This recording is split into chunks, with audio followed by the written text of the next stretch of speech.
Bhavan president సెక్రటరీకి అలాగే మా రాయల్ గారికి అలాగే మా శాసనసభ్యులు అలాగే ఇక్కడ ఉన్న మా సోదరులందరికీ ముందుగా హృదయపూర్వక ధన్యవాదాలు.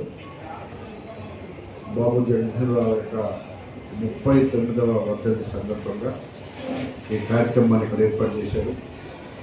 మరి ఆయన గురించి తెలియని వాళ్ళు ఎవరు లేరు. 50 సంవత్సరాల పాటు పార్లమెంటు సభ్యునిగా కేంద్రంలో వివిధ శాఖలు ఎక్కువ మంత్రివర్గ శాఖ చేసిన వ్యక్తిగా, బడుగు బలహీన వర్గాల ఆశాజ్యోతిగా, రక్షణ మంత్రిగా, లేబర్ మినిస్టర్గా ఎన్నో పదవులు దాదాపు 50 సంవత్సరాల పాటు మంత్రిగా కూడా ఉన్నట్టున్నారు. సో అలాంటి గొప్ప వ్యక్తి గురించి ఇవాళ మనందరం కూడా స్మరించుకుంటున్నాం, ఆయన ఒకసారి గుర్తు చేసుకుంటున్నాం.